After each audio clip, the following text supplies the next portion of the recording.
If you belong to any religion, by now there's a symbol that you associate with your religion. But for the purpose of this video, I'm going to be talking about the three Abrahamic religions. Abrahamic religions meaning religions that worship the God of Abraham. This includes Christianity, Judaism, and Islam.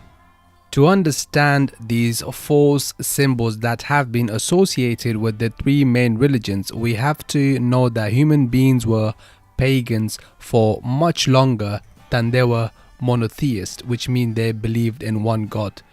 And symbolism is heavy in paganism because paganism is the oldest religion of the world.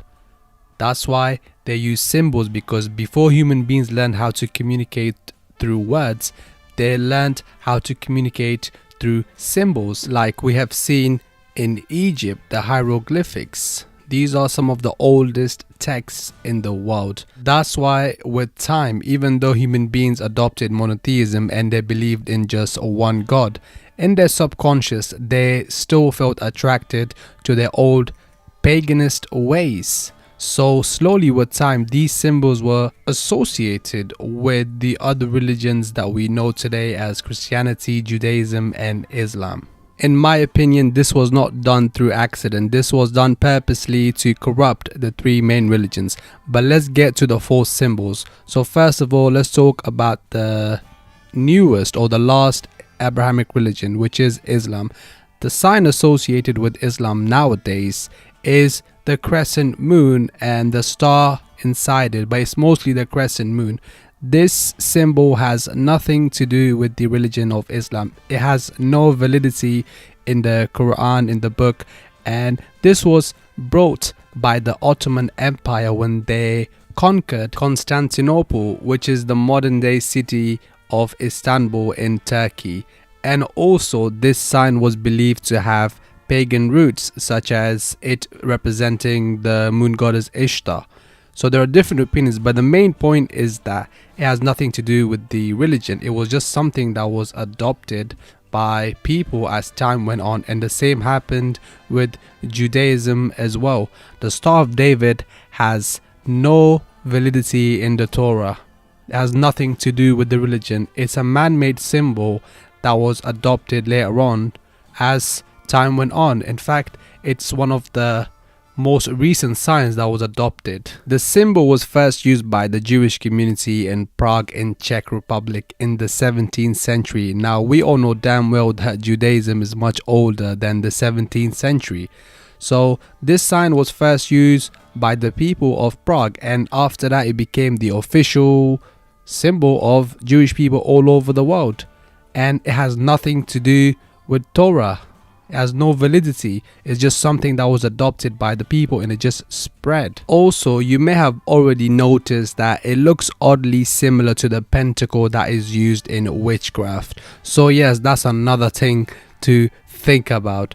And now let's get to Christianity, because the same thing happened with Christianity as well. The cross has nothing to do with actual Christianity or the Bible.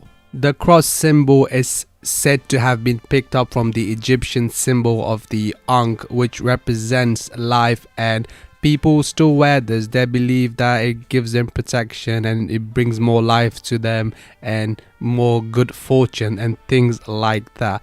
There are also other interpretations and other explanations for where the cross actually originated, but if I had to pick one explanation, I would say this would be a better one, because as far as paganism is concerned, Egyptian paganism seems to be the most dominant one. You still see their symbolism everywhere, especially in the music industry and in the entertainment business. You see all of these signs everywhere. So what's the point of this video? The point of this video is not to make the religions look bad. The religions are correct. The symbols are false. The symbols are man-made. They have been picked up from different pagan practices and occults, and they have been associated with these religions. I don't know if they've been done on purpose or they just happened with time, because people were so used to their old paganism and their old ways. But if I had to pick one, I would say this was done on purpose to corrupt the religions. The symbols have nothing to do with the religion. So when you're breaking down a religion, let's say, and when you're criticizing, you can't say that, oh, the moon crescent represents the moon goddess Ishtar, so that means Muslims worship Ishtar. That is false. And you can't say the same for Christians. When you see the symbol and you say, oh look, they are using the Ankh, so they are engaging in paganism, or they're not doing it intentionally. So it's not to shit on the religions, it's to say, look, the Star of David has witchcraft and pagan roots, but you can't say that the religion is wrong. So that's the point of this video. If you got anything from this video, is this: don't associate any of these symbols with the religions.